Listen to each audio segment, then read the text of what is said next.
So I was working on the Cobra. Well, I had the wheels off and everything. I thought I'd look into the parking brake issue. This parking brake, when you pull up on it, it like doesn't even start to gauge till here. It's just like it doesn't do anything until there.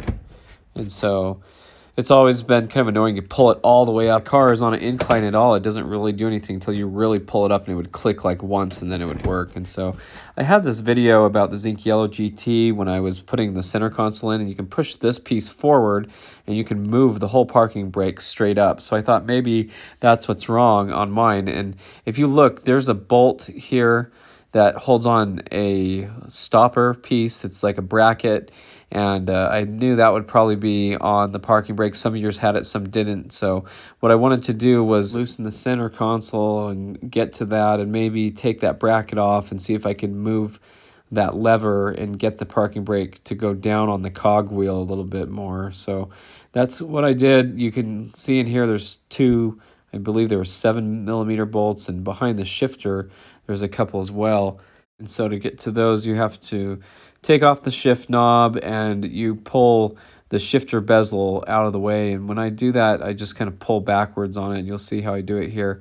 And that's just the easy way to get it off without breaking anything. So here's unthreading the shift knob, and you know, this is the 10th anniversary shift knob with the carbon fiber leather print on it, so I'm going to be very careful with that and don't just, you know, drop it on the ground or gouge it up. And then if you pull on this, it's kind of straight back towards you.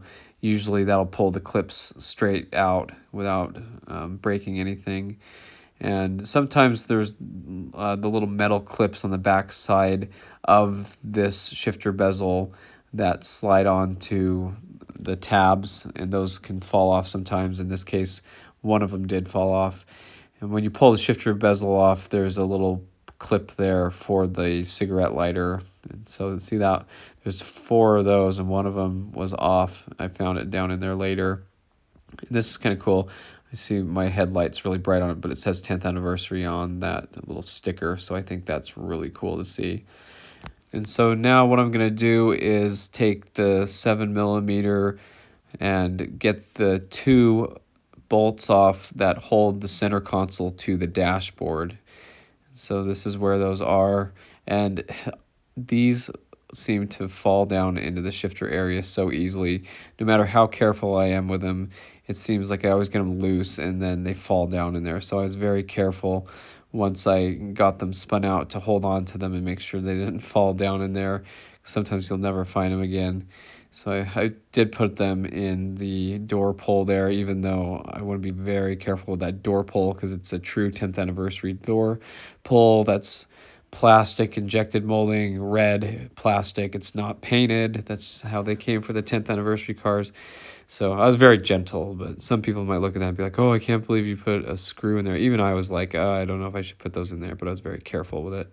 And something you want to be very careful about is when you do start lifting up on the center console, the front part with the 2 bolts that I took out by the dash, that part is sharp and it could gouge up your dashboard, so be very careful with that. I even put some blue painter's tape on there. You'll see it in a second here.